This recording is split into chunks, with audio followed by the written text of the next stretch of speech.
Hideki Kinoshita.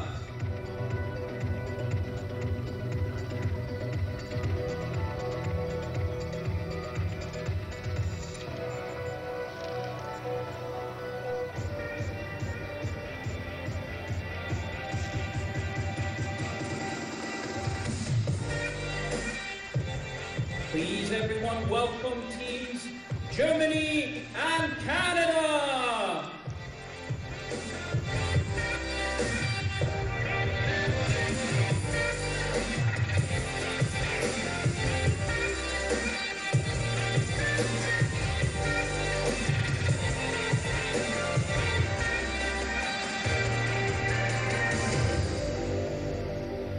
Ladies and gentlemen, before our first match of the day, we would like to celebrate a special milestone for one of our great players over here on the field. Please, a big round of applause for someone who's making his 300th appearance for today, number 23, Martin Zwicker!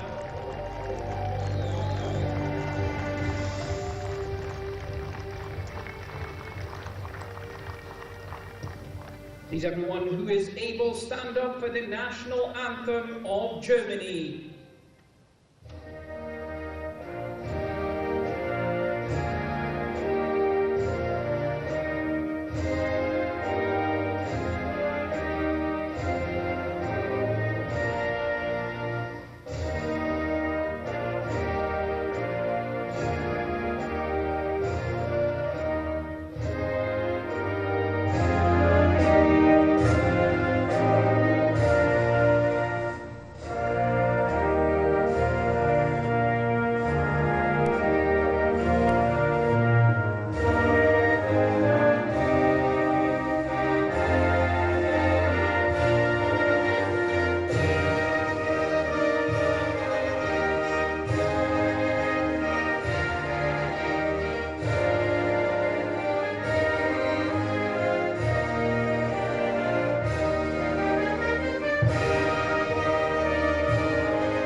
Please remain standing for the national anthem of Canada.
The two captains and our umpires will conduct a coin toss, where the winner of the coin toss will decide whether to choose an end to attack in the first half or start with the position of the ball.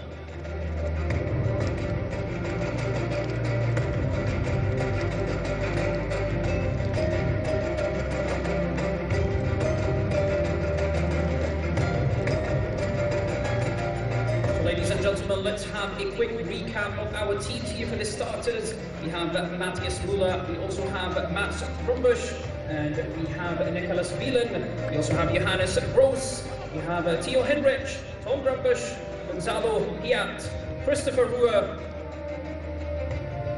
We also have Marco Miltkau and we have Martin Zwicker right there, and Jean-Paul Dinneberg. As for Team Canada, we have Floris Vanson, we also have Devan Nurana Tekshira, we also have Keegan Pereira, we have Balraj Pensa, we also have Brendan Brulick, and we have Brandon Johnston. We have right here Matteo Ceramento, we also have James Kirkpatrick, and we have Samuel Cabral, we also have Tyler Curran, and Ethan McTavish.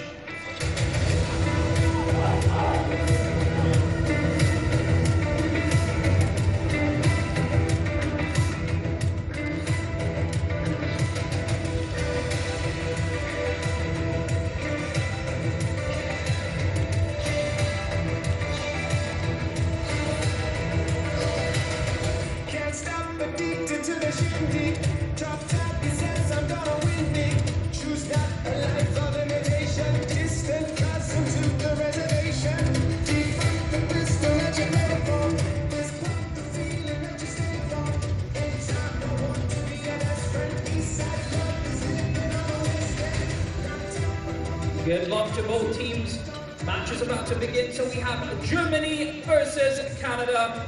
All the best in the FIH Hockey Olympic Qualifiers 2024 Oman.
It was Luke Lopart in the end to actually score from a beautiful work move, but all goes quiet, a little shift. And here it comes, and the first test for McTavish. He's kept it out pretty well. Right back in again, and he will get another opportunity here, Germany, from the top of the circle. Disappointment for Canada because they defended that very well. It was a good save. Payat flicked straight down the middle and it came back to him. He tried to get a shot away. There was a little bit of stick contact. Canada thought they got the ball away fairly, but then the rebound play just deflected onto a foot. So Payat to the left. And Tom Grumbush alongside him to the right. It will be Payat here. Payat! Well, it's not taking him long to get going, and Germany to get going here in Oman. Gonzalo Payat, as he so regularly does, dispatches, and Germany 1-up on Canada. Well, that's the man who scored after 45 seconds on his international debut for Germany, having come across obviously from Argentina. He's put that so hard. That's beaten the goalkeeper underneath his right hand. He hasn't gone wide of Ethan McTavish. He's popped it into that bottom corner, but it's narrow. Goalkeeper can't jam his right hand down. Needed to hammer it down into the turf to make a barrier there, but the pace has beaten him. 21st international goal for Germany, that is, just to add to the 350 plus for Argentina. World Cup winner as 2022 when he got his eventual citizenship with Germany. Played so long for the Mannheimer club. And Payat scoring Germany's first goal here in Oman. Here's Ludwig. Try and get the better of Sarmento, but the man clocking 150 caps today, stopping him. Canada with the first chance to try and enter into German territory, as they've had their backs up against it from the very get-go. Panesar, back he goes. Feeding Gordon Johnston, who was pretty calm and composed and laid back in the hotel last night.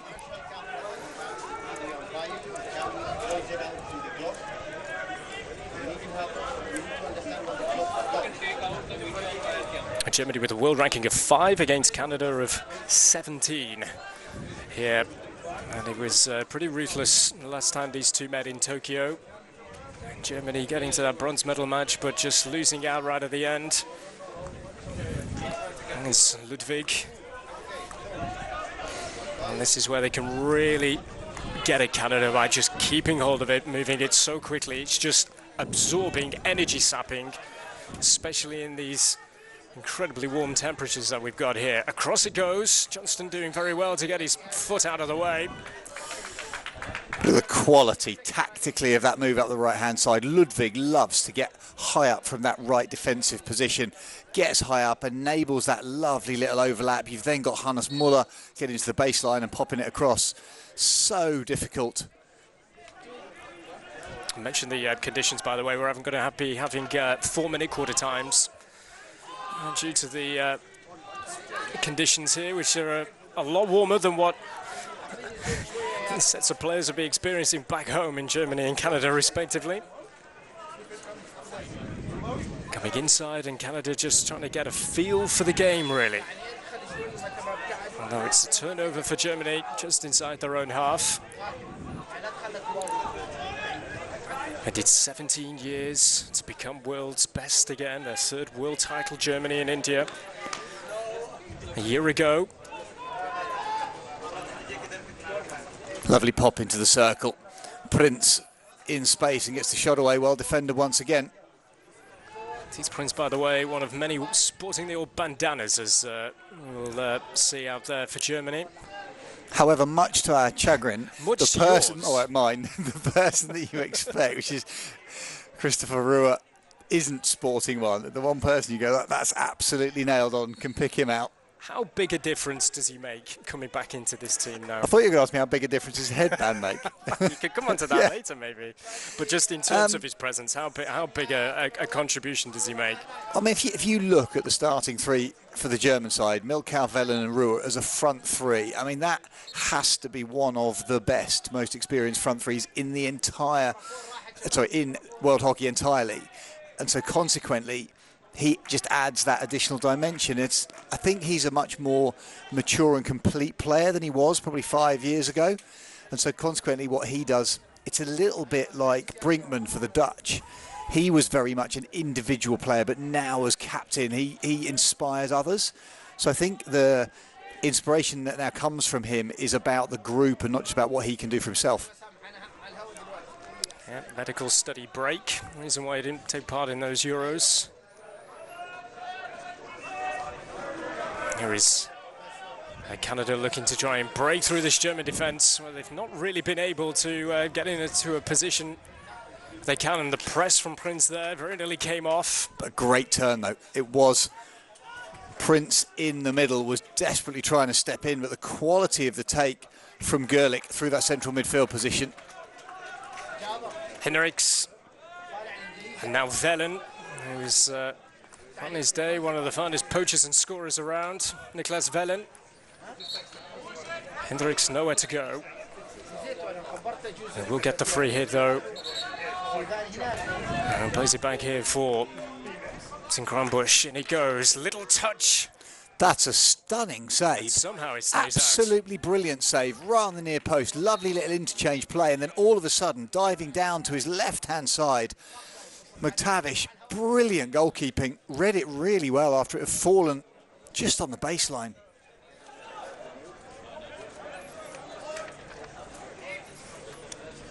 There seems to be a possible injury situation Pereira, here. I think. Keegan Pereira, yeah, so making his way off.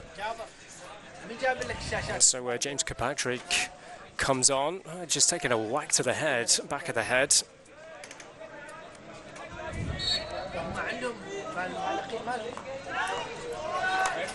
And he goes towards Vellen.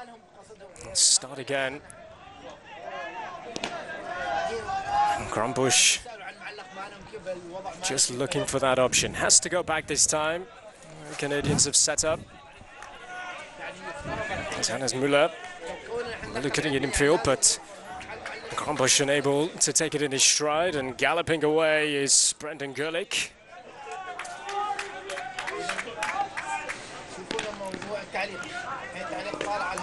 Difficulty for Canada. If you look at that little passage of players, that Gerlich got it, Mats Granbusch made the mistake, missed the ball, slightly out in front of him anyway, but then when Gerlich got it, he had nothing. I mean, he's running from what, the halfway line with probably 4 white shirts German defenders in front of him. It's going to be really tough if they can't commit those additional players.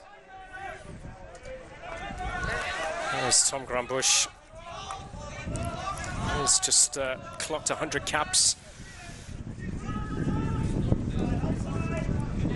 Anywhere to go here for Germany is Canada able to snuff it out. Pelroy's Panesars did so well as he stepped into the middle. As that ball was popped in from Rua, he stepped in. He's big man, extended, good reach, has taken that just away from that crossfield transfer. The aerial pass this time. Which way will this go? It will be the way of Germany, and Hendricks is not hanging around. Granbusch getting everybody back where they have to be, so challenging it's going to be today. The aerial pass be kept in nicely, and it has been. What can Germany prove here? Mats Granbusch, anywhere will do for Canada. Sam Cabral, I reckon if that's hit him, or I think it's hit him, he's going to be smart in his fingers, because he got his left hand right down as it was absolutely slung across the circle. That's a great pass. Big Ad Hendricks here. Looking for a foot, gets it, smart play.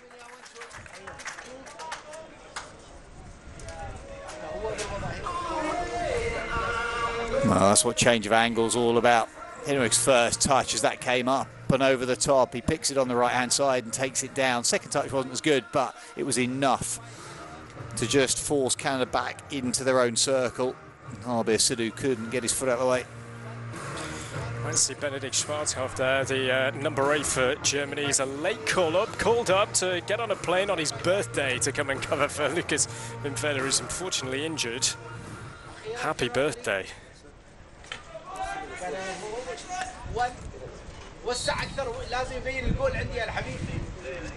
There's the trap. And the slap this time proves effective. Old school from Christopher Rua. Absolutely brilliant. Tap it and smack it. It really is. There are several people around the world in raptures with an old school tap and hit just down beneath us. Craig Nicol used to do it for South Africa and was brilliant at it. That's a well-worked corner. Out to the top, knocked in, opens his feet because it exposes the goalkeeper. Look at the metre of space that he's got to hammer it into. Goalkeepers just aren't aware anymore of old school hits. Goalkeeper's down a little bit late, drops to his right, goes to his left. Postman nowhere near it. You go through the intricacies, you go through the routines every day when in training and in preparations. A good old slap comes up. You have communication with your Canada with work to do now. And Canada are trying to stretch this play, Chris. They're not afraid to come forwards. They've got their front three, led by Floris Vincent in the middle of the pitch, right up. But it does mean that the back three, oh, that's two players, both coming from the same distance. That's absolutely right from Walker. As that comes through, I genuinely think that's thrown up into space.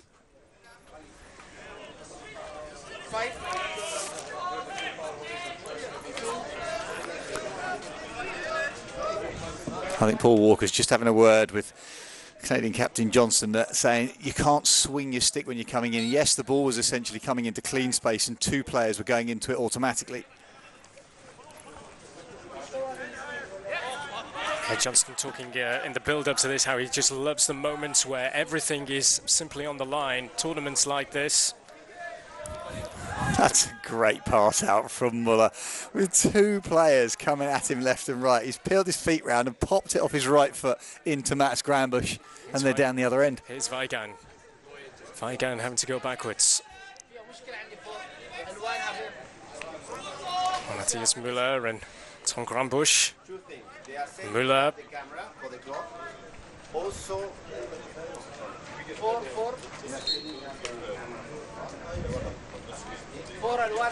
Hush silence as Germany look to probe and look for more goals. Send out a bit of a message to the rest. Again. The switch is on for Hendricks, found perfectly. Sorted his feet out pretty well there, Brendan Bissett. And can they just try and get themselves out of a pretty tight spot here, Canada?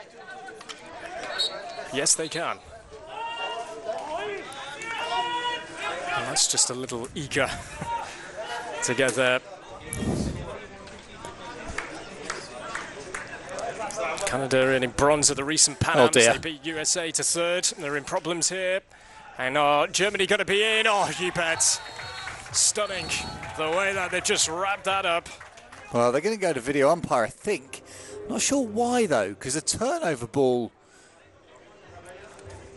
it's Paul Walker, I think. He's asked it himself. Well, it's Rafael Harkov who's put it in. I mean, the turnover ball, it was run forwards coming out the back by Panesar. That's a lovely little layoff. I don't understand what they're asking for within that whole build-up. It's a pick there, chuck under the arm. That's completely legitimate because it's not obstruction, because you're picking and moving at the same time, you're not stationary. You have the ball. Ladies and gentlemen, this is an umpire's video referral. So yeah, this is Paul Walker's called it upon himself.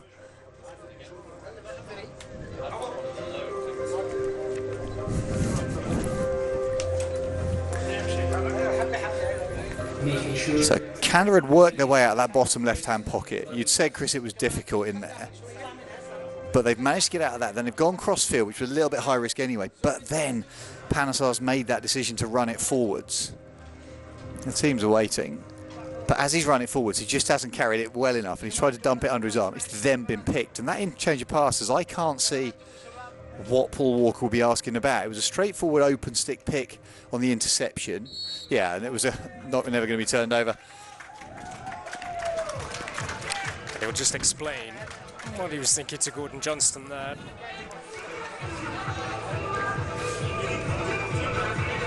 So Germany have another one. That's 3. And 2 from the top of the circle from Beat and Rohr, and now that from Harkov, which was beautifully finished off in the end by Rafael Harkov. Just the 3rd time he has scored at senior level. It'll be his first Olympic Games if they do get there, Germany. He's a bad indoor player as well, but here comes Rohr again. Well, that's vital. Tracks by Schofield. Vital, absolutely vital from Johnson as well, stepping up in the middle of the pitch there as he took that off Rohr. I thought Germany were going to come straight back into their circle from the centre pass. They just can't seem to keep hold of things at the minute, Canada. And here is Rohr. Dr. Rohr, as he hopefully will be called pretty soon. Ludwig. Ludwig now, as Germany look to penetrate the circle once more. Did meet in the pool stage, these two. Germany winning 7-1 in Tokyo. Although the Pro League, we didn't really get to see the best of Germany, finishing 6th overall, just 6 wins throughout the competition. If I come down really from what happened in India.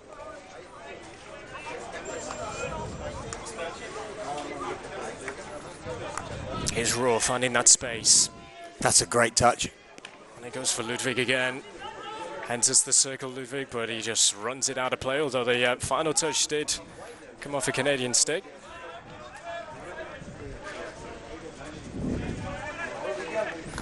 There's Johannes Krause. That's a great reach from Johnston, cutting that one out. Spark something, spark Canada into life.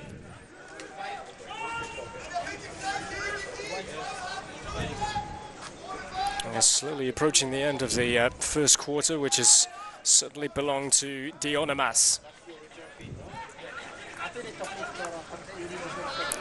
Yeah, if you look at how Germany have turned the ball over as well, Canada have been trying to play kind of a midfield diamond. Yes, they've got good possession out the left-hand side. It's just throwing ball away, however.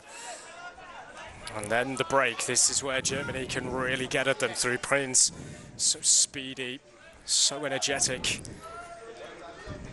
Switch for Rohr to chase. And we'll keep it in ahead of Panasar. Tom Grambusch. The width to the right again, but ups to come backwards on this occasion. But look how deep they force Canada, though. The whole German side, obviously, in their opponent's half, but now you can get someone like a Ludwig right up. He's a right defender, and he's up within 5 metres of the baseline. Can he get on the end of that from Prinz? Not quite. And ooh, from Simon Mason. Oh, it was just so close, because as he's gone through, he's just dinked it off his reverse and popped it forwards. But it's taken that collision as he goes into the circle, so it becomes kind of that 50-50. Paul Walker happy, though. 45 seconds or so to go in this first quarter, where we'll have a bit of an extended time. And Grambusch here. And Germany strike again just before, as it's in towards Velen. And the decision goes against him. That's a little professional knock away from Panasar, shall we say, as that came across, because by changing the angle of that, it just eats 5 or 6 seconds, which with the clock where it is actually a really important decision. Gives a dominant opponent less time. That's a lucky touch, but works. Yes. Harris. And that should be that. There it is. So Germany in complete control at the end of Q1, and a bit of a destruction job at the top end of the circle. They got off to a wonderful start through strikes from Peart and from Rohr, and then Harkov as well, just adding his name to the scoring list. And at the end of the first quarter, it is Germany 3, Canada 0.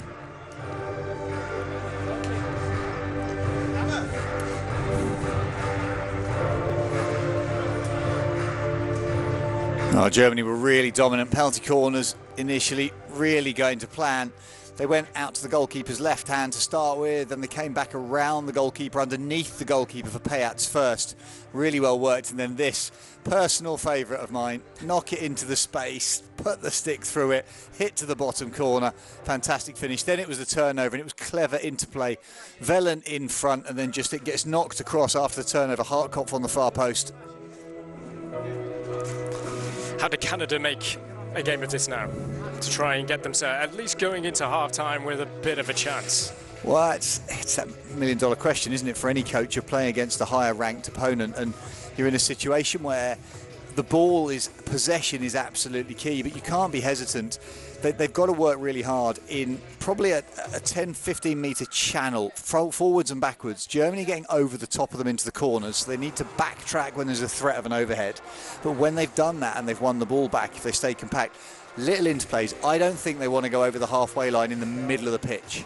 That's just asking for trouble, because turnover there is going to kill you. We've seen it already. Totally. So try and cross the halfway line out on the flanks, whether it's long ball, whether it's space ball, maybe you leave one forward high for a long release, something like that, and then you hold play up and then just knock it off, almost sort of the football, I'm going to say football number 10 style, knock it up to the big man and hold it and then play it off the shoulders.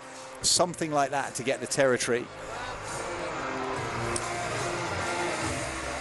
Well, this is the first of 4 games to be played here in Oman today, the opening day of these FIH Hockey Olympic qualifiers, with New Zealand and Chile to come. Malaysia, China, Great Britain and Pakistan also in action later this evening.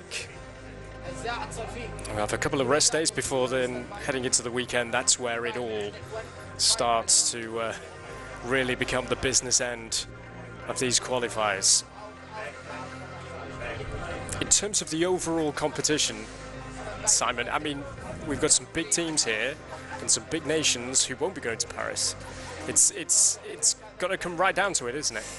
I think yes, and I think if you look across the men's game, and this will probably open me up to some degree of criticism, I think there is a greater depth in the men's game. You look across the top 10, top 12, I reckon you could look at 7 or 8 of those teams potentially challenging for world honours. In the women's game, I think the pool is a little bit shallower. I think you've probably only got 4 or 5 teams realistically who go into that, which means that these qualifiers, there are some very, very good teams who won't be there. The nature of the Continental Championships and individual continent winners going, you could suggest in that situation, you go, well, South Africa made it, but is it right that they make it in that situation if somebody then like was here and maybe a Germany didn't, for example, because they've not gone through that route? But that is what it is, and I think it's absolutely right. We have global representation, but going to your point, it does mean that some very, very good teams are not going to be in Paris,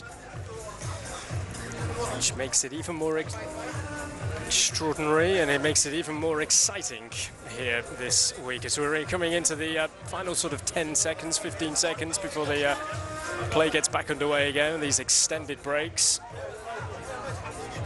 France already there as host nation, the likes of Australia, the Netherlands, India, Argentina and South Africa, as Simon has mentioned, already with their tickets in hand. It is Germany 3 and Canada 0.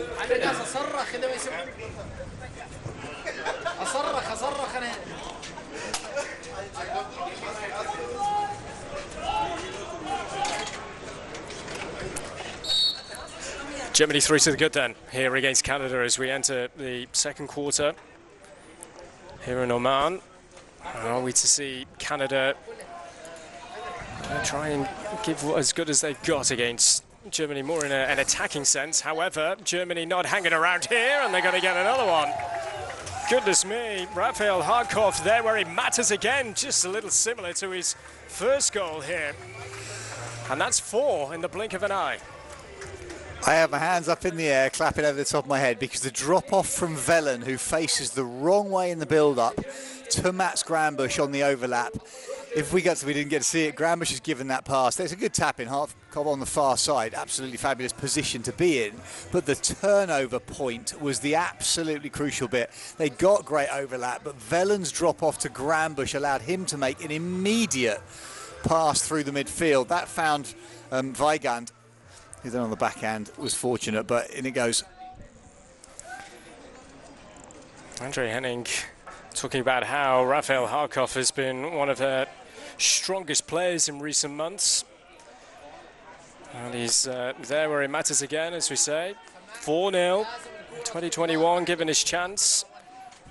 Retirement after Tokyo. Canada just can't get a grip at things, certainly from an attacking sense so far. And what can they make here? Keegan Pereira, he seems to have recovered after that knock to the back of the head. And the reverse gets it into the German circle, probably for the first time today.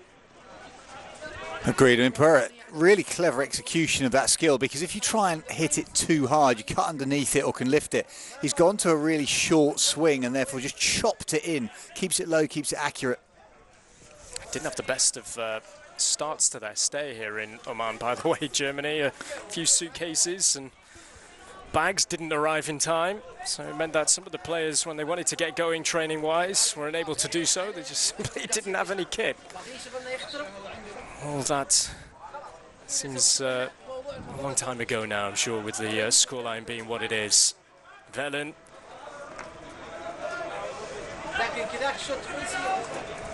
Start again with Tom Granbush. Look at the overlap down the right. That's the overlap. Mats Granbush here. Towards Velen, it's all a bit scrappy, but Mats was rounding it back there, wasn't he? Just trying to get back in. It was a vital tackle that came in from James Kirkpatrick on the edge of the circle, just as Mats Granbush was about to get the shot away. 108 goals he's got at international level, Mats Granbush. One of many who played for the great name of Rot-Weiss Köln. And the story of Canada so far, just the way that they've not been able to maintain possession. Markov was coming off. Oh no, you're not. The entire substitute bench shouted at him and told him to turn around.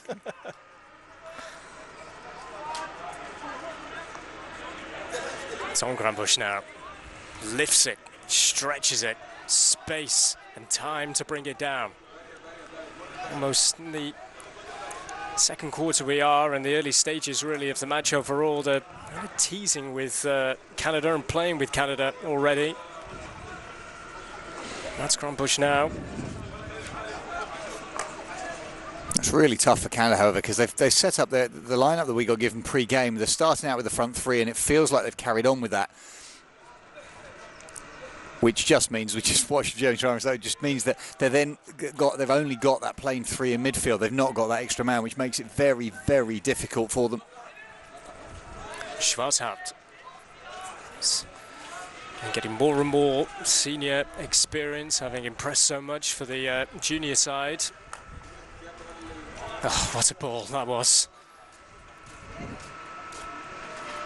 Canada are able to recover and clear it away, but it's constant at the minute, isn't it?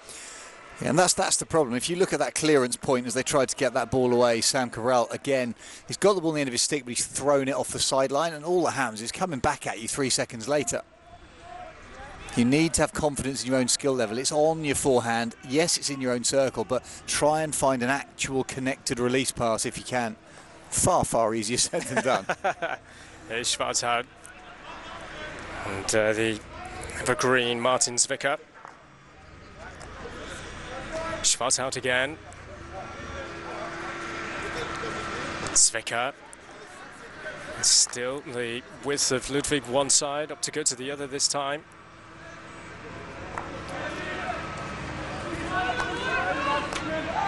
Zvicker's holding a really clever height. You can see on the pictures that he's just standing between the two lines. That means that Germany can get the ball to him a lot, and then once it's in there, they can then overlap.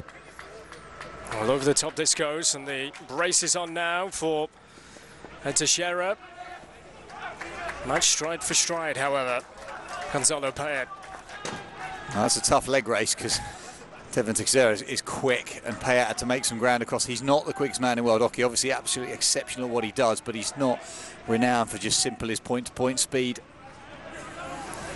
It was all rather sour and disappointing the way that it ended for Payet with Argentina. And at the end, how he has continued to grow and grow at the international stage, bringing real rich experience. Think of the young players that Germany is starting to produce.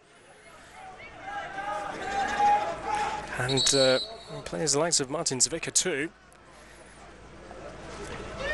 Perfect to learn from. Schwarzhaupt in particular, playing in that sort of role, similar sort of role. Strong he is as well.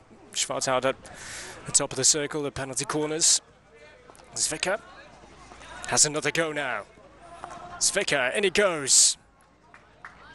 That was a fortunate touch, end of stick, just got a tiny little edge. James Kirkpatrick as he touched that away, because the ball through. You talked about Zwicker, and I just think he's one of the most underrated players outside of the teams. The teams recognise him for being the technical and tactical sort of genius level player that he is. You don't get as many caps as him in a German side unless you are that good. But what he does quite a lot of the time goes unnoticed. It's not flashy, there's a limited amount of showmanship. He can get a bit of a head on him if he gets upset every now and again, but in principle, he just bosses the middle of this incredibly talented side for huge minutes as well. Here is Bissett. Smart turn trying to get away from Zwicker, who impedes him, so free hit it will be for Canada. And get another go. I think Zwicker was being told to get 5 and he wasn't. I was told to get 5, turned to take a step away, and as he took a step away, Canada then took the restart, and he was just like, there's no point me trying to go anywhere here, because wherever I run, they're going to chase me down. Smashed into Germany's circle. Hartkopf now. Linking up with Ludwig, 2 for company in red. Made that 3 with Vincent there as well, no foul. Well cut out here. I was just about to say, as he got knocked over, that Ludwig is incredibly difficult to tackle because he's such a big man. He's got such a big stride and a big frame. It almost makes it difficult to get past knees and elbows to get to the ball, as Canada then probably A, stole it and B, knocked him over.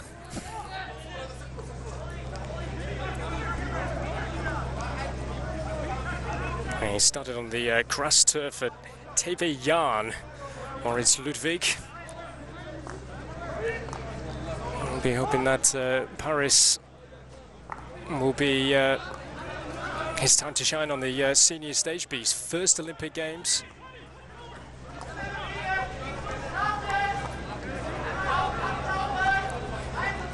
Schwarzhoff again. It's that sort of run that we just saw that's really difficult for Canada. Less experienced group of players. Now they've got good overlap. Here's Velen. Just about kept in. Smart stick skills. It was impressively done in keeping it in play from Hannes Müller. But all of a sudden the gaps are there, aren't they? The space is there. Yeah, going back to what we were talking about, the space is being created by the interchange of players. So if a fullback gives a pass into midfield and then carries on the lead, now we saw a replay of that backhand shot, but the space is being created because of the interchange. And that's where if Canada don't have the communication and the discipline to track back, the jump back defence into midfield, it makes it so hard to get those interchanges right. A group of players largely unchanged from their Pan Am squad. Canada will beat the USA to earn bronze. And their coach Patrick Shishani talking about how he's got a blend of veteran experience, youthful energy in this group.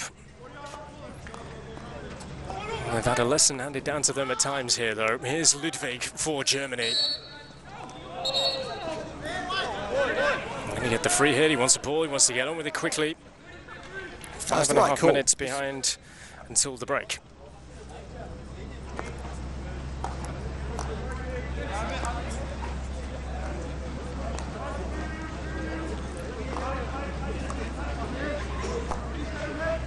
Matthias Müller lifts it.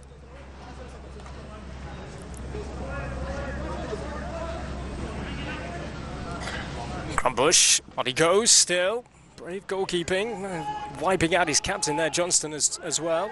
Still in play here. Did that come off a foot? It's still alive for Germany. On the turn, and oh, it really is scrappy in there, and Canada doing just enough. And fired back in again, and came off Thompson Harris last. Panesar's being spoken to. Paul Walker saying that he's in charge. But that was real pinball, wasn't it? It's gone in. But it was the first pass that I love within a game. I know that it's a really difficult thing to umpire consistently. I know there are vagaries and variances between nations and teams.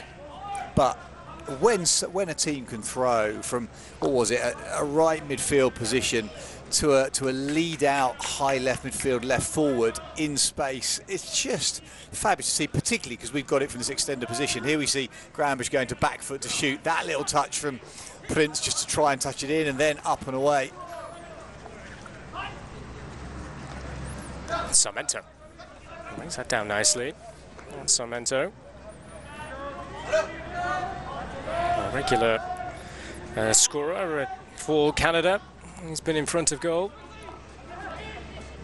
And here he is again, taking up a position to try and get over halfway. And he's been able to do that, finding Kirkpatrick. We're going to see a Canadian flourish before the break. Here's Curran. This is encouraging. Fired right across. Van Son can get on the end of this, not quite, but encouragement certainly from the Canadian fans inside the stadium.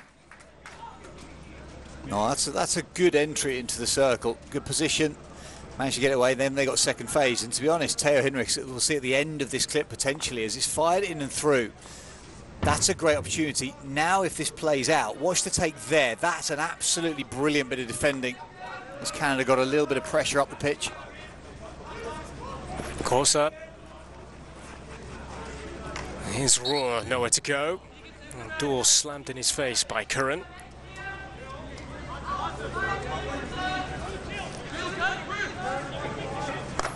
Brings dynamism, skill and order.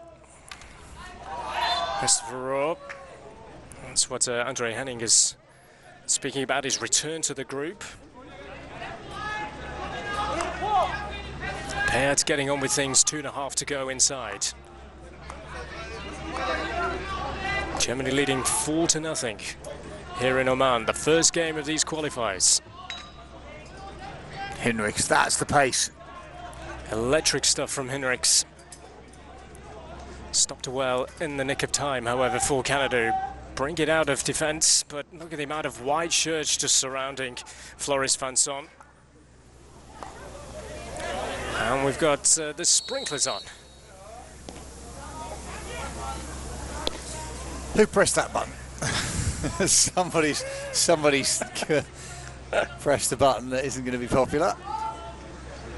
That's brand new facility here. So maybe a Canadian tactic just to stop Germany again coming at them.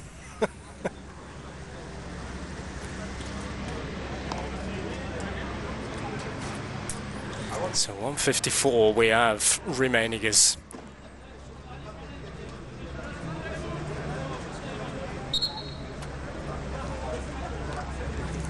a nice gentle bully to restart things. Germany were in possession. The top of Payat.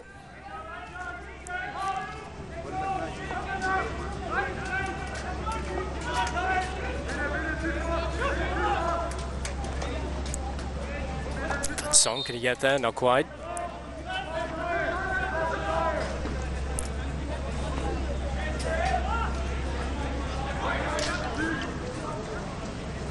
And Johnston restarts.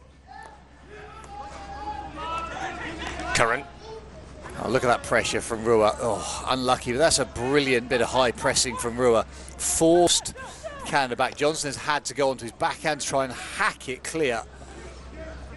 But even with what, a minute to go, that shows the intensity that Germany want to play at. They're not willing to let their opponents settle.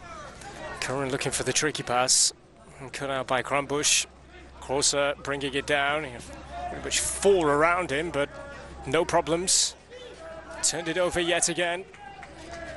Mats Krambusch into the circle it goes. Not too high for Christopher Rohr.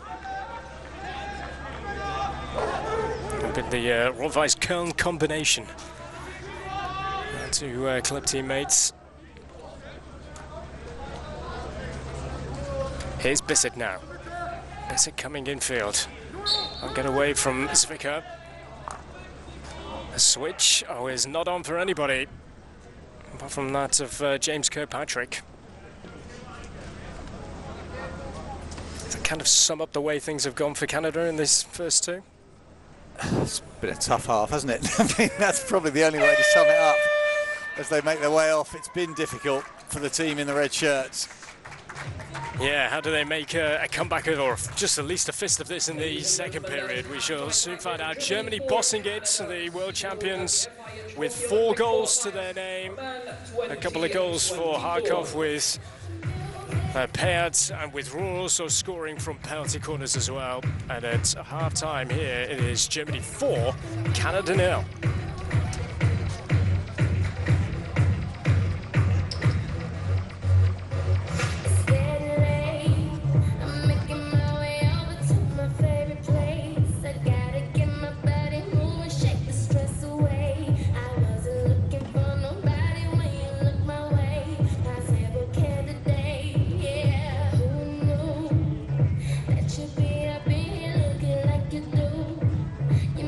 Staying over here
So welcome back to Oman, everybody. At the halfway stage here, Germany complete control, 4-0. They are up against Canada, and they've been pretty ruthless when they have got in and around Canada's circle. Payat and Raw, top stuff at the top of the circle. Harkov with tap-ins in the end, but overall, magnificent build-up play where Germany really have cut through Canada fairly easily.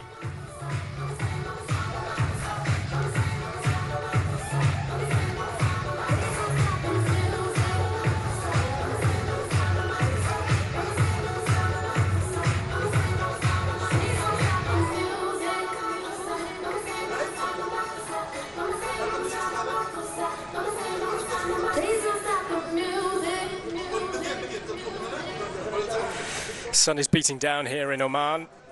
Very challenging conditions for both of these teams in the most extraordinary setting, it really is.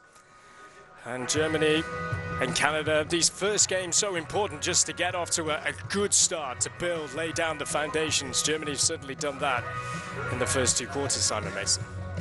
They have indeed. It's the turnover rate. Here we see a replay of the goals, however, and it was the second penalty corner. Payat didn't score with his first, goalkeeper save with the left hand, and then he's tucked it low down, and then an absolute classic. Touch it in, hit it hard.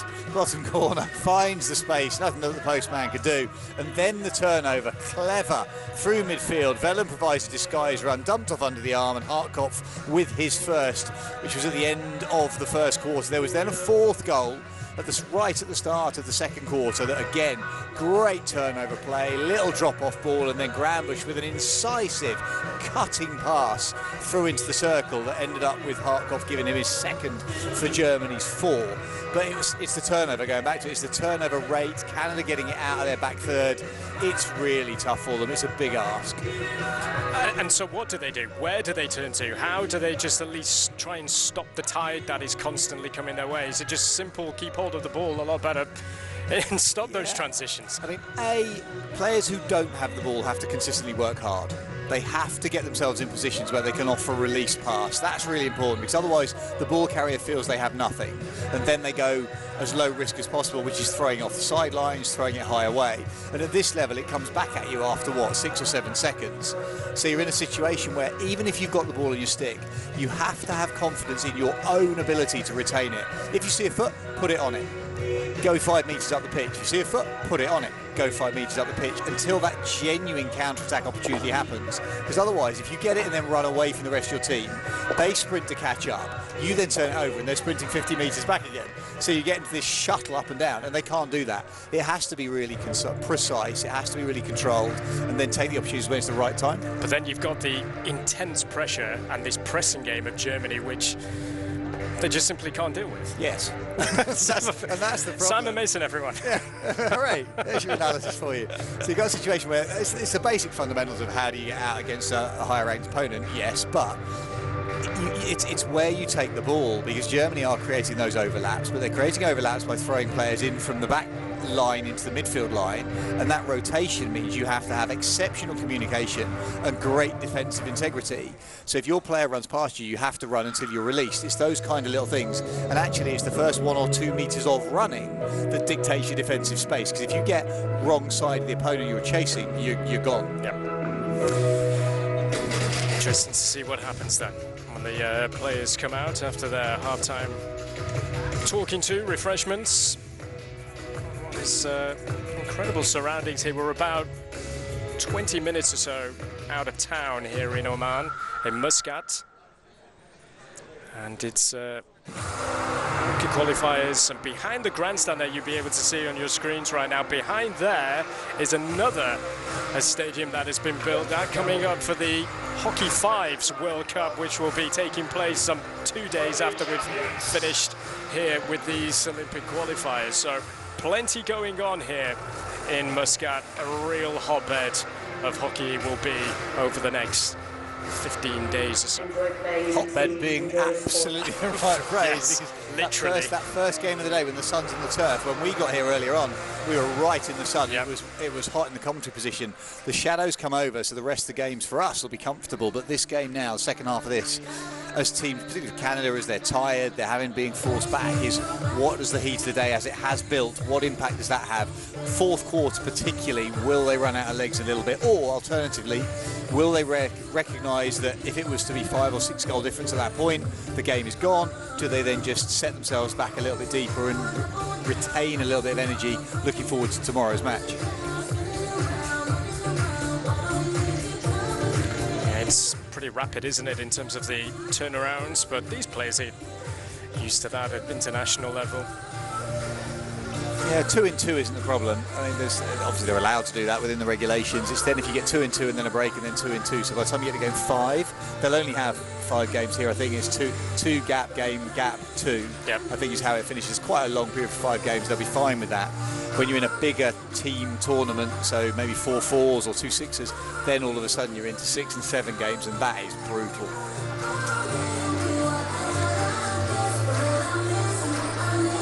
So Germany and Canada making the way out.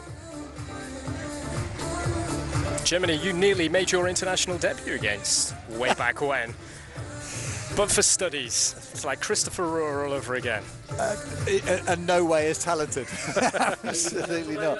Yeah, turned it down all the way back in 1992. How long ago is that? That's a long time ago. So whatever that is, 32 years. Yeah, I got a call up, turn it down, and at that point you never know if you're ever going to play again. Yeah, it was during the finals, well, the exams of my second year at university. So fortunately, it wasn't the end point. We're back underway then. Germany all in white, all right for them so far against Canada, who are a team going to be chasing things here. I'm sure there'll be plenty for Canada to take out of this, so they can take it into their following games. But it's always encouraging to get off to the best possible start. And for Germany here, laying down a marker they are doing in the first game here. There's Müller, spreading it back out to the far side for Hinrichs. And now, what can Germany do through Grambusch? It's well cut out in the end. Important interception from Keegan Pereira at the top of the circle, because the little interchange as Ruhr dropped it off to Hinrichs on the overlap gave them numerical advantage, and the crossfield ball to the top of the circle was incisive. Pereira, with all his experience, was able to just get that down the way though. Yeah, Mumbai native, although that was a player in India. A 206th cap for Canada today, from residing in Ontario. Here is Kirkpatrick. Yeah, as we were saying, Chris, that this Canadian team isn't without experience. There's 14, I think I read, I'm going to go back to my stats before I say that. 11 players who've got Olympic, pick a number, any number. 11 players with Olympic experience across this side, but those Olympics, they finished 11th and 12th across the 2 Olympics we're talking about. So it's not like they're at the top of that tree, although Olympic experience is massive. Being an Olympian, fantastic. Happening for Marco Milkau. Been on the fringes of things so far, despite the fact that Germany have been so dominant. Floris van Son. Slipping tackle over there on the surface as well, Teixeira.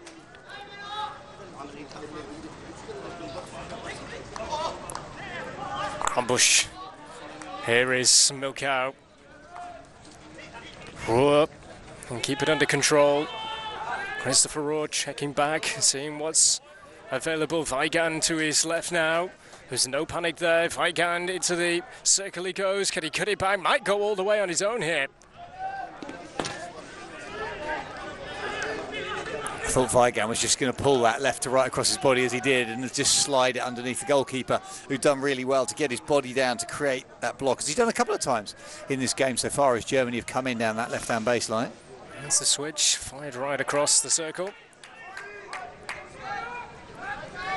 Starting as they need to go on here, Germany, since the start of this third quarter. And finished 4th of the Euros that they staged in Mönchengladbach. Hard break in terms of a shootout.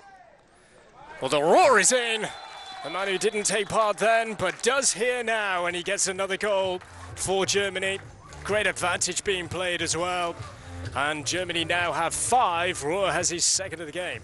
Johannes Grosser, exceptional. The balance and the athleticism. Watch this. As he comes through, gets knocked not once but twice, goes down, gets the tackle, still sees Rua and manages to slingshot that on the shaft of his stick. Does brilliantly. Had got taken down twice in the build-up. Could have been 2 penalty corners. Really good umpiring.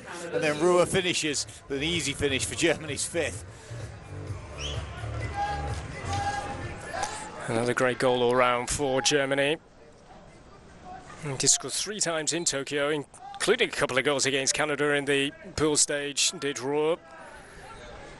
And here he is doing it again against them. So that's 5.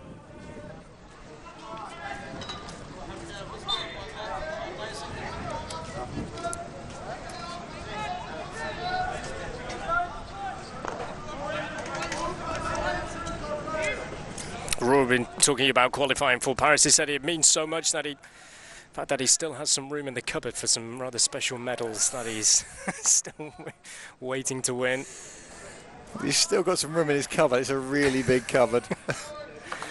Well, he's won the Bundesliga back home 3 years in a row with Köln.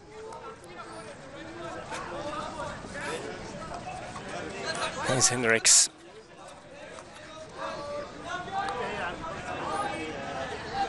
Schwarzhaut. Back to Benedikt Schwarzhaut again. Hendricks. It just looks so cool and calm and comfortable to Germany here whenever they are in possession. Hendricks for Zwicker. Evergreen.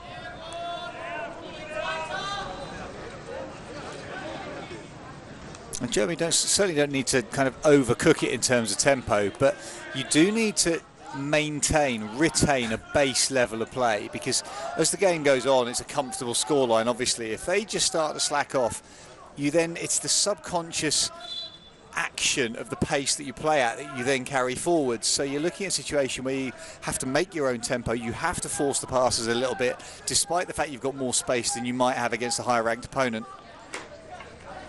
Really professional. Beaten to it, Pereira here.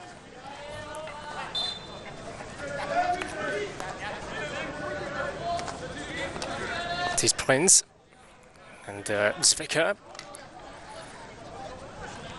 Happy for the game to continue here. Germany would have got the free hit. Schwarzhaut and Zwicker. Berlin, born and bred. Tom Grumbush.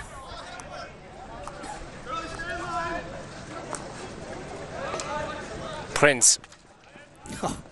Still has it. Prince absolutely side down, surefire penalty corner. But it was all about the exquisite skills of Thies Prince. He actually missed his first touch, didn't he? And the ball came away from him. But then as it's rolled in front of him, he touched it one hand under his advancing opponent. Making the most. What he was doing there. Oh, absolutely. No, he didn't. No, the first touch was definitely a poor first touch. He's bobbled away in front of him, and then he's touched it under his body to create this penalty corner opportunity. Just that ability to play at full reach.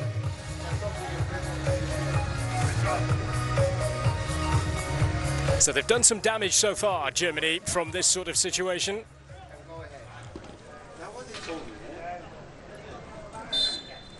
Shimmy to the right, Payet it will be. Here he goes! Oh, top bins from Gonzalo Payet. That is why he is arguably the best flicker in the game. Oh, he's got hold of that, hasn't he? I mean, the goalkeeper's got his hand up as it's hit the net behind him. Unfortunately, as a goalkeeper, I'm going to put out, there's nothing you can do when it's that quick.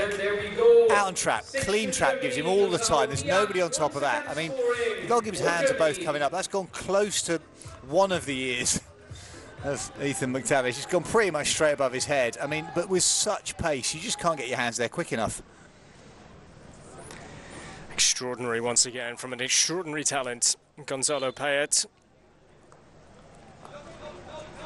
I mean, that sort of pace, going back a long time, there was a flicker called Sahela Bass that I played against, and there was a study done, kind of average human reaction speeds given this distance between the ball leaving the stick and then the goalkeeper, and they looked at the amount of time it took for the ball to leave the stick and the actual travel of the ball, and it was beneath the average reaction time of a human being.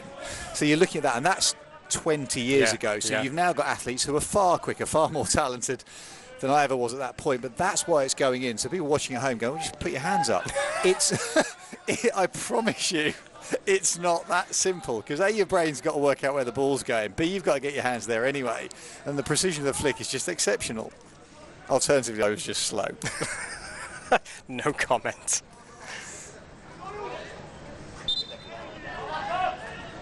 Right, Germany just constant here. 6 goals to the good that they have, and you feel that every moment they are in this sort of situation, they'll score again. Roar, he's on a hat-trick. Cross he goes, oh! Tapped in, they do have 7. There's just simply nothing that Canada can do. Yeah, is that Milkow who's touched that in? It was the takedown in the middle. The final touch, I think, nudges it underneath the goalkeeper. It was Rua who forced it across, but it was a real melee of players in front of the goalkeeper. Is there a touch in the middle of this? Yeah, that's Milkow who's touched that in the middle underneath the goalkeeper. I'm pretty certain it is.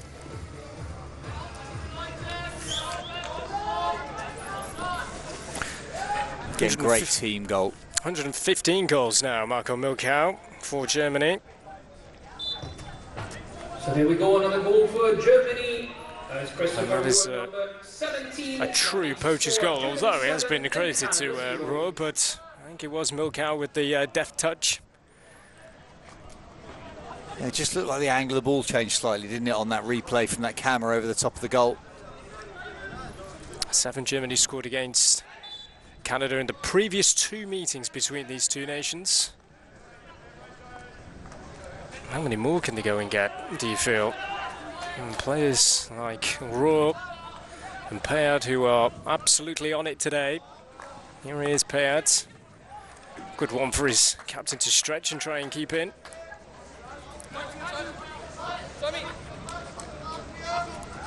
And Son, who is Netherlands-born, grew up in Belgium as well. Some journey to get here.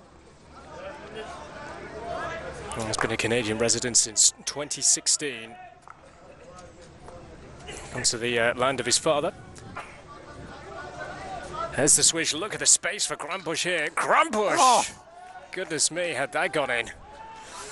Well, Manvid Jamat will be absolutely delighted that that's gone past him, not into him, because as Grambush took it down, he had the right to swing at it. The ball was taken down, and that crossfield overhead. I mean, Canada are just getting sucked ball side, and therefore that little flip pass is undoing them. Here's Ludwig. Cuts it back, Ludwig.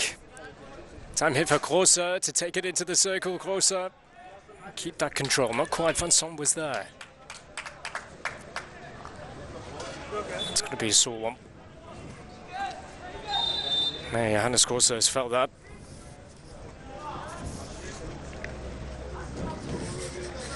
Just before that, as Vincent got the ball out of the circle, the Canadian supporters away to our left-hand side, there was a polite round of applause. It's probably one of only 10 times they've got on their feet. Difficult for them, really, really difficult for them.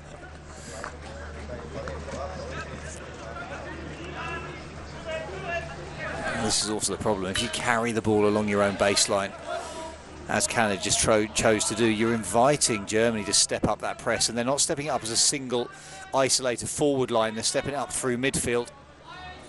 Oh, Gerlach's made some ground. And here's Sidhu. Going to get a free hit in a promising place here, Sidhu. And for Gerlach now. And nowhere to go against Johannes Grosser. Seems to have recovered after that bang.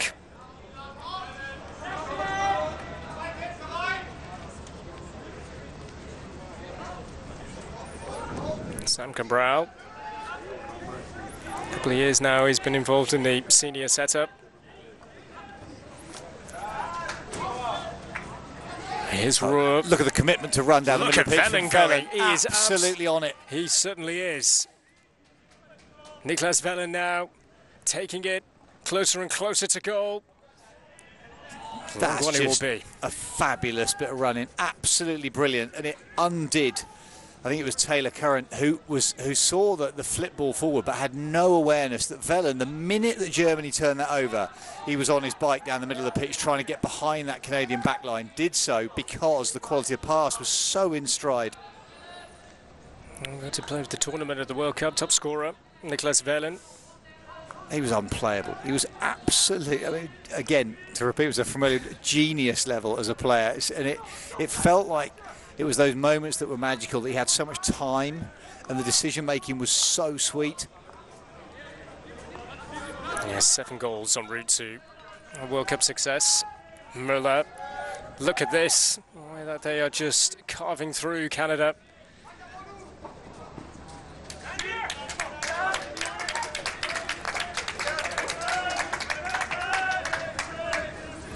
So a flurry of Canadian changes.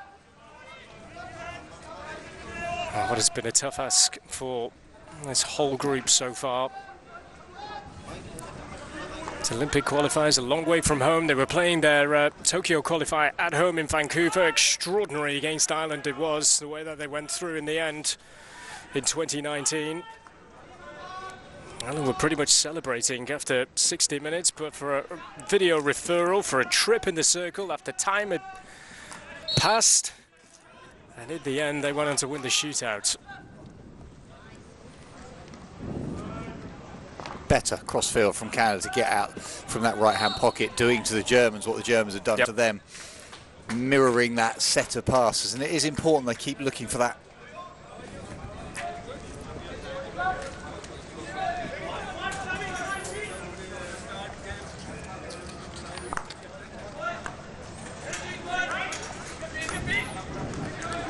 Malaysia against Chile, the next game in this group. And then tomorrow, Germany will be taking on New Zealand as Canada and Chile get the day's play off and running. Chance to find Bissett on the right side, but able to get the pass away. Well, that's the difference.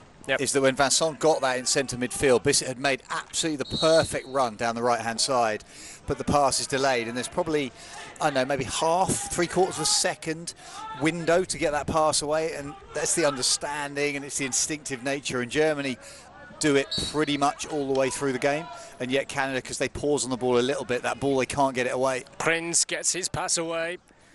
Hardkoff now. Hardkoff for Prince. Hardkoff takes over. As it flicks up in there, it will be a penalty corner to Germany. Well, they've said it's hit a foot, but Vincent, I think, is going to video umpire that. Sorry, video refer it even. He's not the video umpire. Video refer it, because he was immediate in his reaction.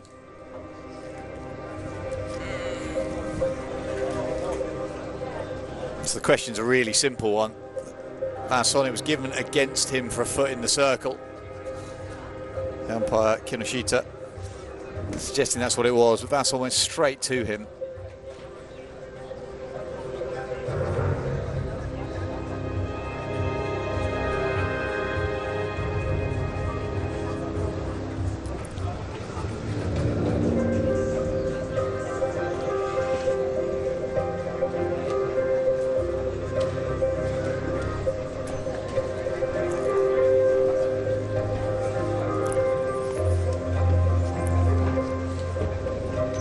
Just to clarify for any of the viewers back at home, we have a couple of technical issues here. We're not getting clean feed of what the conversations are between the video umpire and the on-field umpire. So 3 outcomes from this: either the decision is upheld.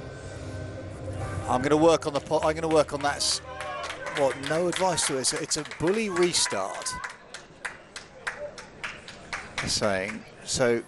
A corner had been given, but play was still going on. Therefore, it's a bully restart. So decision. Video umpire decision, or Canadian request upheld. So Germany win it and restart it. It's Payet now under some pressure, but a little too much pressure. That's the free hit, and this is Tom Grambusch. Fires it in, but nobody there to get on the end of that for Germany.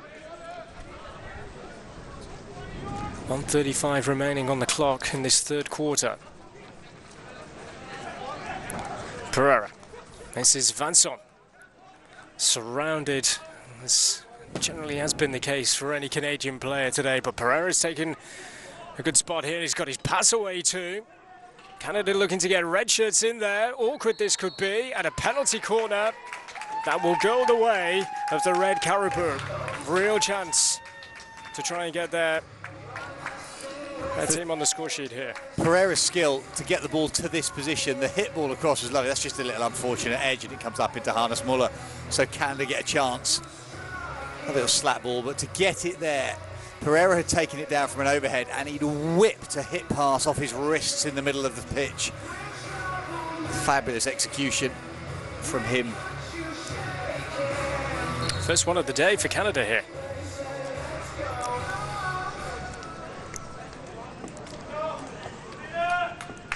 There's a look out for Captain Johnston.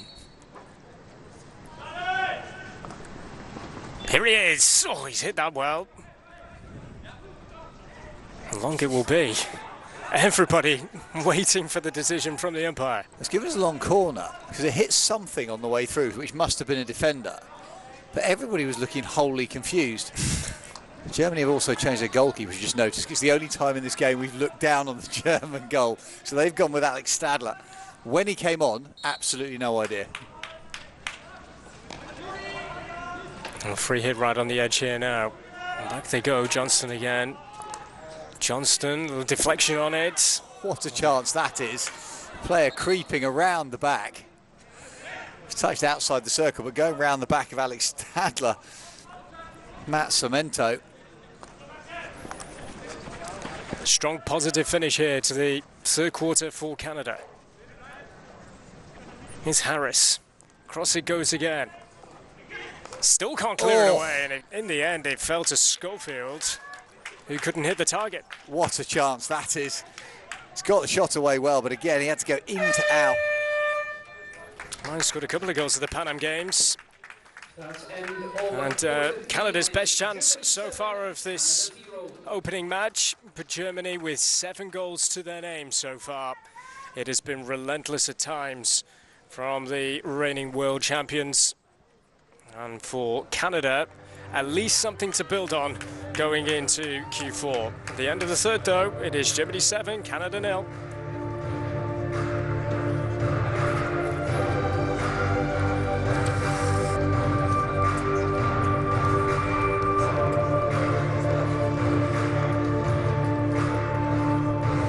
Here we see highlights from that third quarter. Prince, that's a great save in the end as it came through.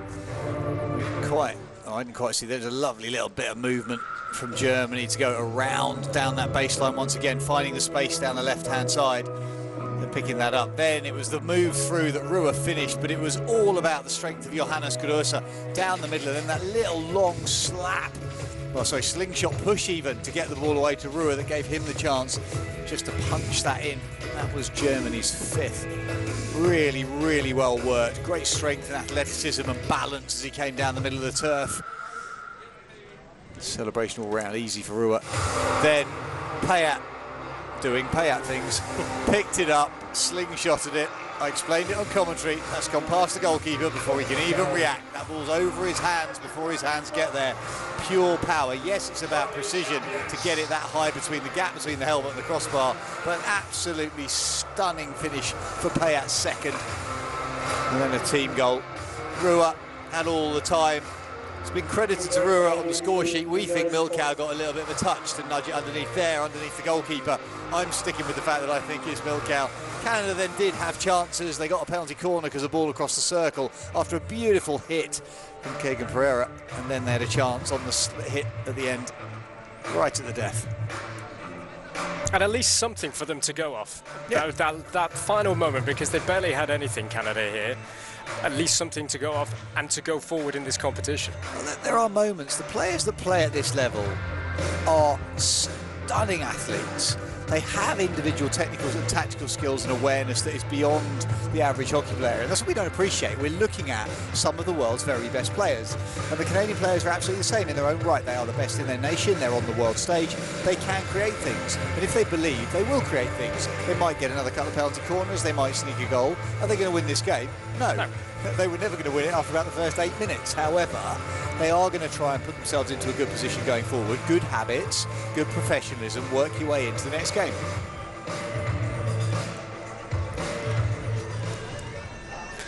Calm message across to the German players. Andre Henning, the head coach, by the way, of Germany, was the man who took Canada to Tokyo. And he was enjoyed winning Olympic medals as coach of the German women's team in Rio and in bronze. He said he never meant to be a hockey coach. He wanted to be a lawyer, studying law. Well, picked hockey for the Well, career he's done all opportunities right. and the money. I mean, he's done all well. He's doing all right so far. Yes. And you just got a glimpse of Patrick Shoshani, the Canadian head coach, in the role just over a year now. Although former analytical coach, assistant with Indian women's team as well.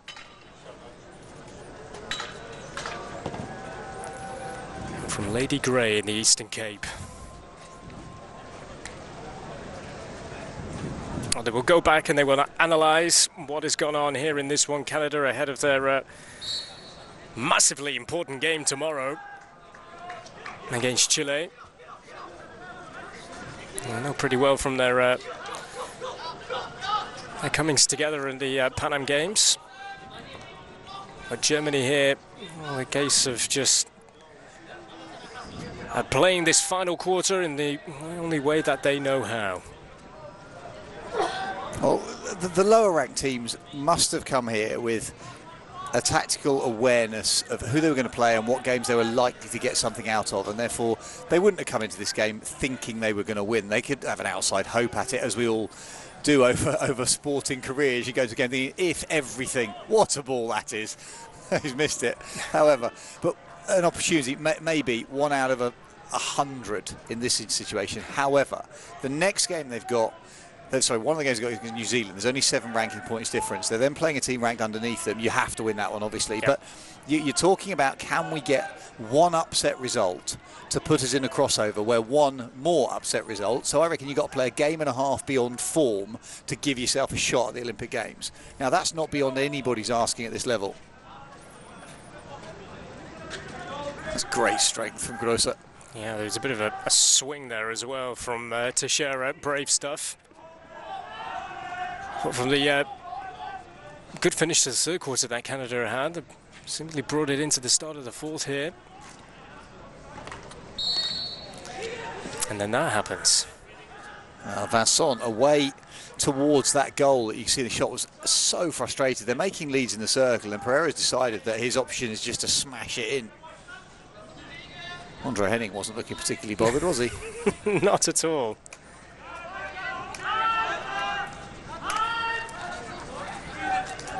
Can be fairly emotional down there as well, and I can liken to the football coaches in Germany of Jürgen Klopp and Julian Nagelsmann. They can react on the sidelines.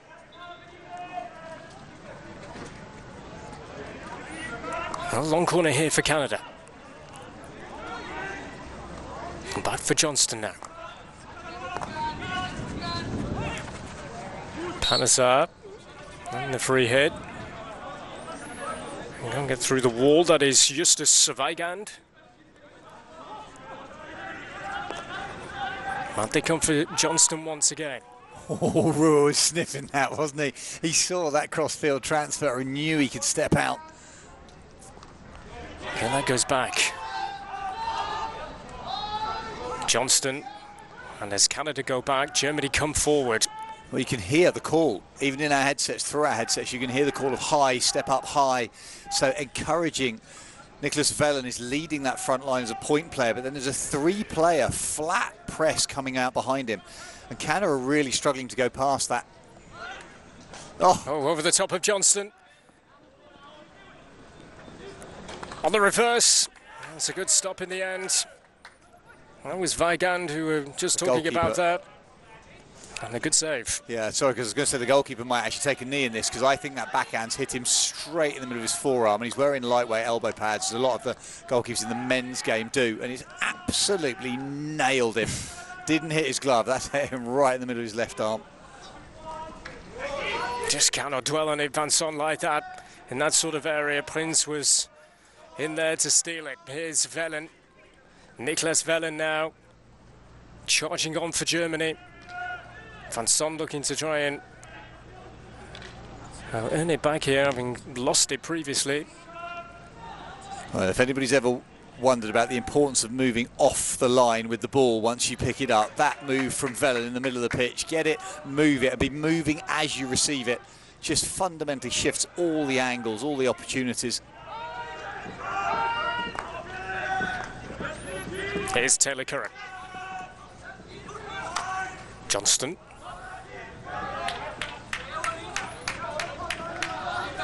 His last act as he makes his way off.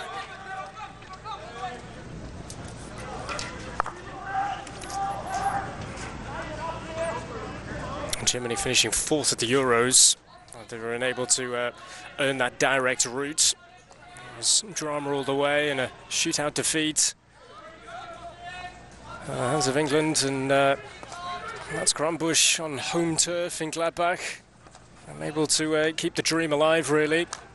Still talks about it now. He feels an element of guilt that they weren't able to get beyond where they ended up finishing.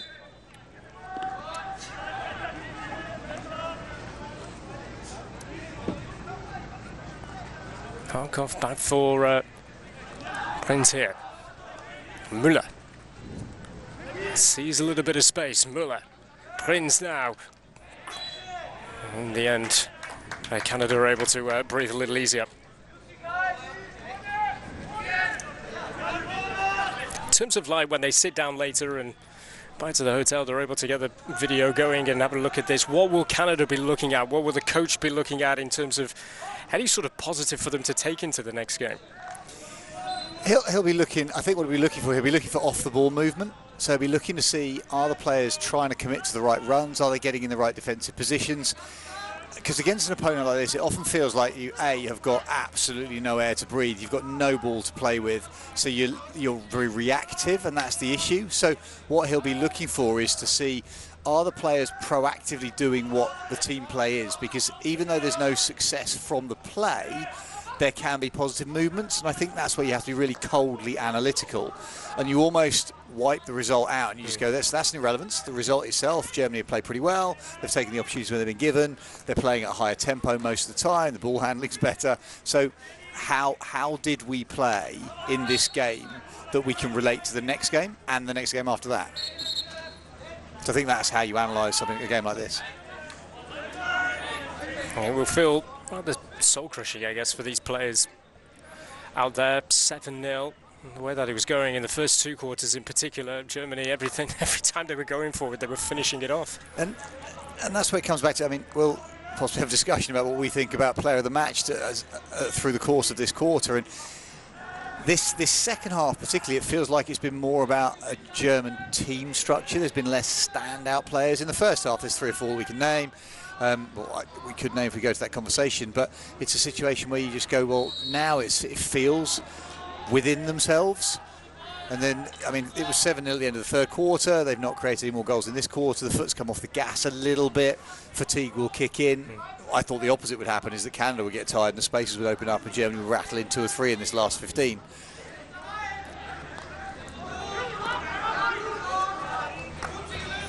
It's Velen. Very deep to be involved. Canada still have some confidence though. Look at the height they're pressing. They're prepared to step in right at the front of that. Matt Cemento, Finn Boothroyd, looking to get high up the turf, offer their teammates opportunity. You have to stretch it because you have to be confident in your own delivery. But look at Prince wanting it back, eager, and Raw now. Game off the foot, quickly getting on with things. Müller, although he's disappointed with his attempted pass. Raw has it now. Kicked away. Solid save. Canada changed their goalkeeper. Zach Coombs came on for this last quarter. The man with the least experience in terms of caps, but a smart stop.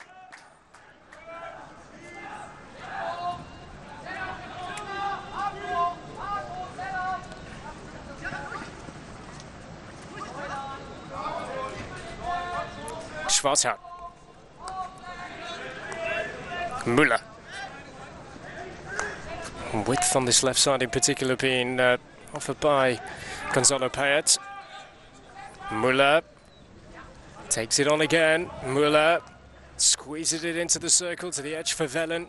It's closed down very quickly. Boothroyd can bring it away for Canada now as we approach. We're inside the final 6 minutes of this match. A nudge in the back, and we may just see the first card of the game, and we do. Green awarded. Yeah, it wasn't subtle. It was a bit late, a bit frustrated. Yeah, from Boothroyd. Goes for a sit down for a couple of minutes. Mats Granbusch. Payet. Henriks now. Well, could want to control that certainly for Milkau.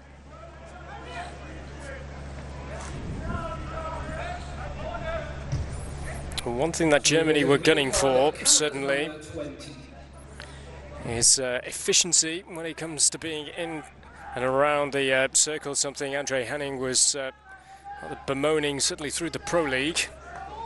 In case of taking their chances, they certainly have in this one against Canada today. And they're not done yet, you feel? No, there's still a lot of time on the ball. Canada are tired, they're really, really deep. And Germany, if they just keep moving the ball, it's all about lateral transfer. If they can play this back three, play out on one side. Henriks now. Surely a finish, and it is for Niklas Velen. There where it matters, getting his customary goal for Germany. And they do strike 8. Just the patience. Henriks in the middle of that shot as he jogged away has been one of the architects of the German performance today, really has, working up the right-hand side. Velen's finish was simple, but it's the patience down the baseline. Henriks looks up, pops it across, Velen picks it on his right foot, slides it under his body, nothing the goalkeeper can do to get across, but Henriks has put it on an absolute plate for him, teed it up, but it only got there because of the platform that Germany showed. Henriks picks it on the baseline, lets the ball go across his body and then just rolls it into that space. Velen steps across the last defender, simple finish. 7 goals at the World Cup. He was described after the World Cup final as a phenomenon. Niklas Velen, who has played in the Netherlands, plays back home now, Krefeld, and that's 8 now for Germany here on an incredible occasion. Statement and the rest being handed out today. Absolutely, the perfect word is a statement win. You step out, first game of the tournament, you know what, we are here for one reason only. And that reason isn't about qualification. We talk about that because that's what the tournament is, but you come into a tournament like this going, right, our objective is we're going to win. We're going to beat everybody who gets put in front of us. This is the start of a cycle. We're going all the way through, assuming qualification through to Paris, and we have to be on it every single game.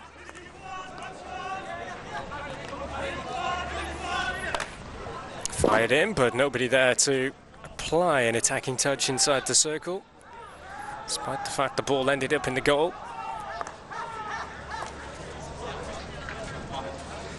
Here's Payet. Who stood out for you the most?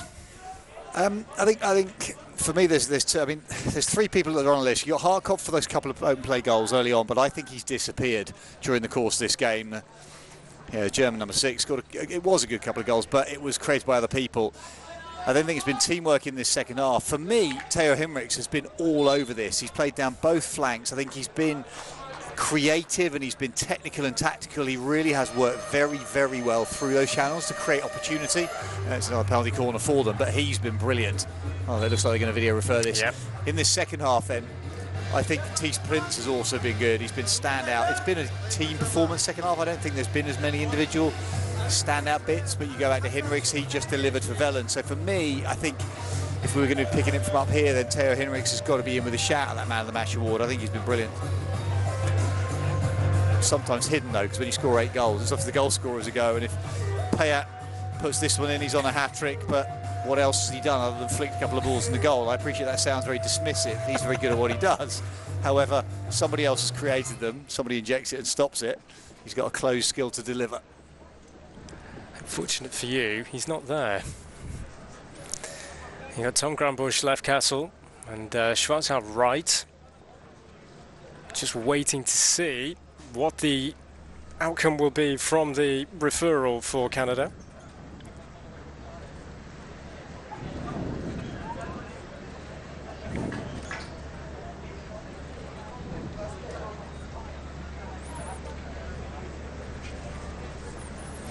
The call is there is no clear reason, so we will stay with the original call, that is penalty corner for Germany.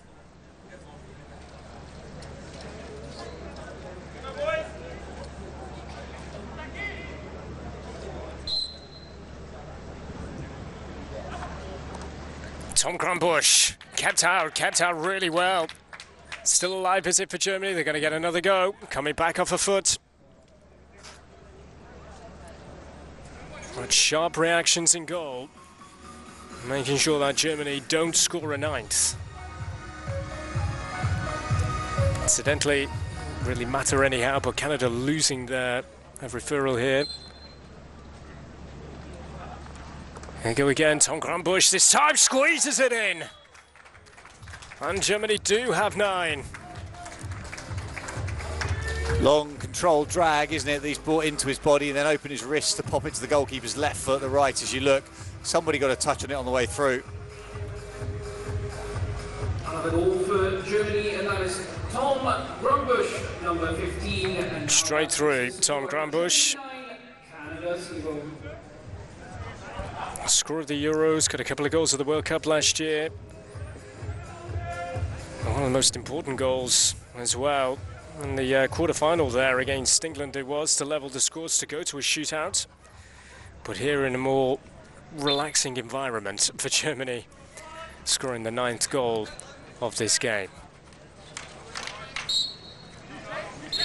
Well, Tom Grambusch is another player. I talked about Ruhr earlier on, about him maturing and growing into it. I mean, go back to the European Championships last summer. Grambusch was a completely different player.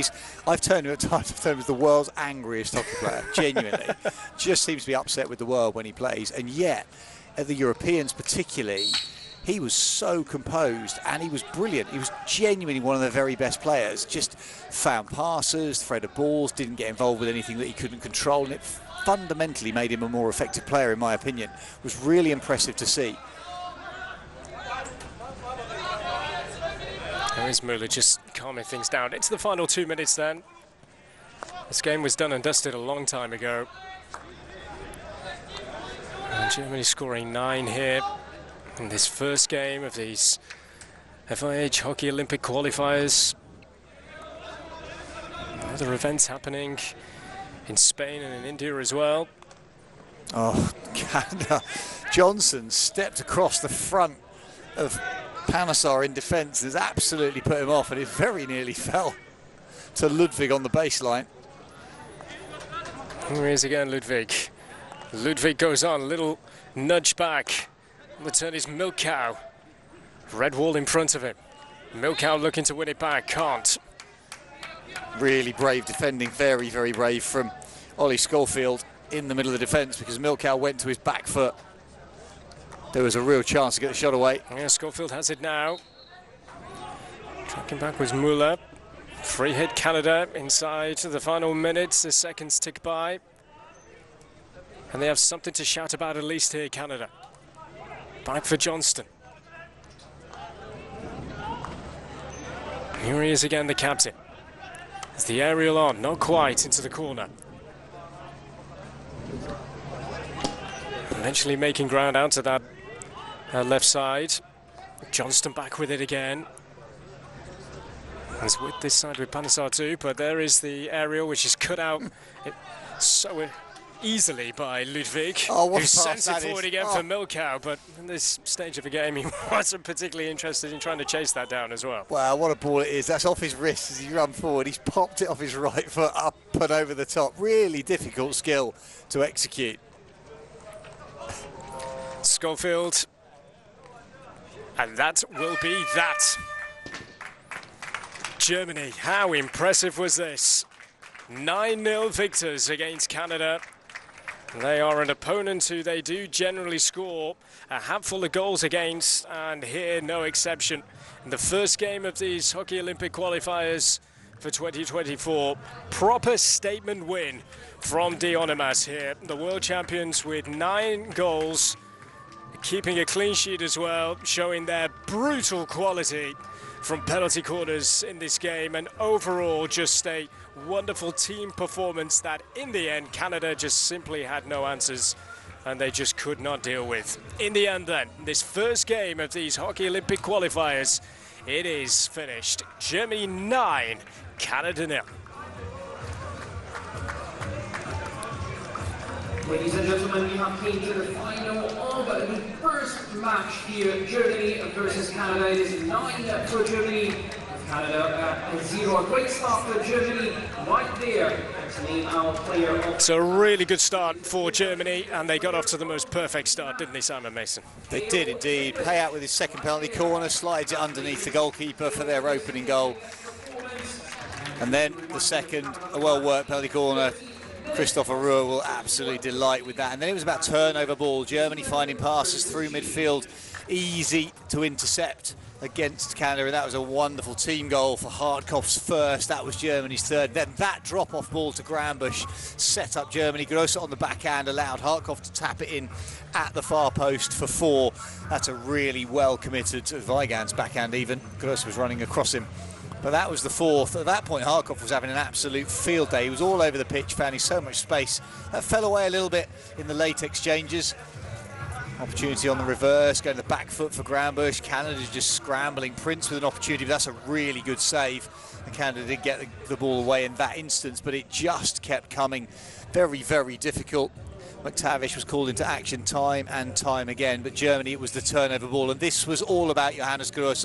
Strength, agility and balance to get the ball away from his body to find Christopher Ruhr, who fired it past the goalkeeper for Germany's 5th. Did so well to know where his teammate was. Great advantage by the umpire as well. It was just had his hands up in the air for a corner or a stroke, but it wasn't given. Germany were dominant at this point. There was nothing Canada could do. They hadn't yet got into their opponent's circle with the ball under control. Payat then doing Payat things, as I said earlier on. It was the 6th for Germany. Payat second above the goalkeeper's head. He's managed to find the gap between his helmet and his crossbar, and the only thing stopping that is the net. Picked up, long drag through, perfect execution, really good body shape. Rotation creates the power. Slow, quick. Pick it up, pull it through, deliver it. Then work to the near post. This one was credited to Ruhr officially, but we think that Milkau gets the final touch as he steps in and just nudges it underneath the goalkeeper for Germany's 7th, and it was very much one-way traffic. Canada had a couple of sniffs, this one being one of them. Ball in, touched up into the circle. Hannes Muller hits his body. They get a penalty corner from it, came to nothing, and then the rebound play past Stadler. Then on the backhand, slammed into the goalkeeper. Another opportunity. That'll be a bruise in the morning, but still, Germany didn't stop. They had forwards momentum. Every time they won the ball, they got on the crossover play. Ruhr off the back foot after the goalkeepers had changed. Coombs had come in underneath the crossbar for Canada at this point. Germany with all the territory and all the possession. Hinrichs then stepped in and put it on a plate for Velen. That was the 8th. We thought that might be it because Germany had taken the foot off the accelerator a bit. Hinrichs, in my opinion, was a standout player for Germany. Had done so much in the first half, was creative, worked incredibly hard. Canada, though, just caught a little bit napping, a little bit ball watching as Velen stepped across for the 8th. And then the cherry on the icing, on the cake. Grambusch stepped in, got a reward, found the bottom corner. That was Germany 9, Canada 0. It was relentless, unfortunate for the Canadians. Fatigue, I don't think, played much of a action. It's Dr. Marvin Aljuma, the chairman of the Hockey Oman Association, presenting the Player of the Water match to Theo Hinrichs. And we can get some reaction from him just now.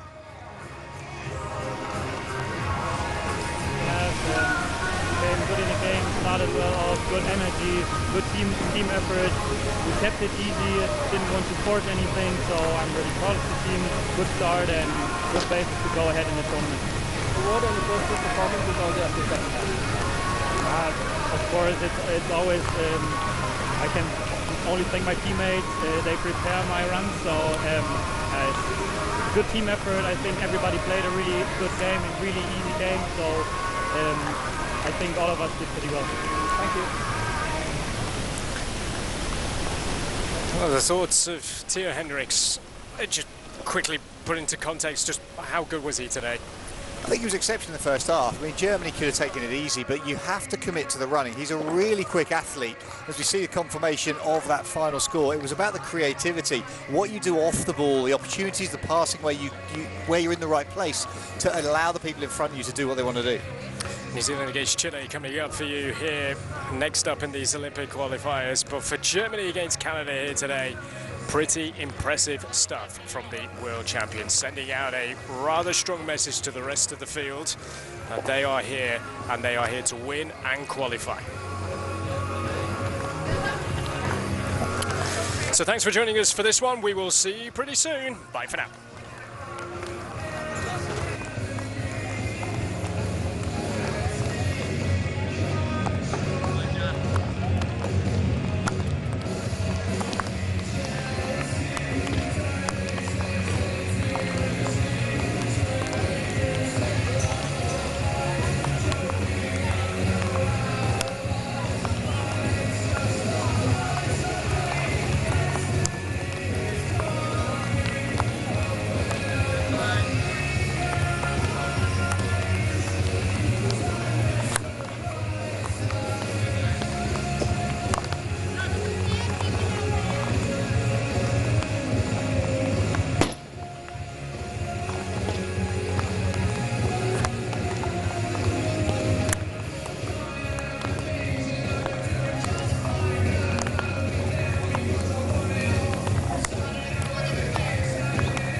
اتخذ القرار، فكر وقرر وسجل.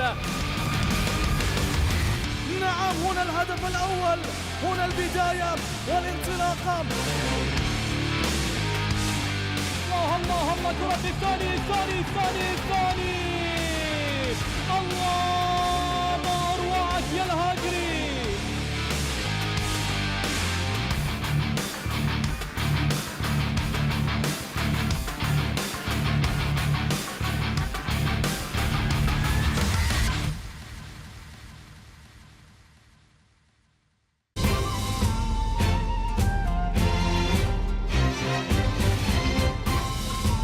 وإننا ماضون بعون الله على طريق البناء والتنمية، نواصل مسيرة النهضة المباركة، مؤكدين على أن تظل عمان الغاية الأسمى في كل ما نقدم عليه وكل ما نسعى لتحقيقه. إن الشباب هم ثروة الأمم وموردها الذي لا ينضب، وسواعدها التي تبني هم حاضر الأمة ومستقبلها.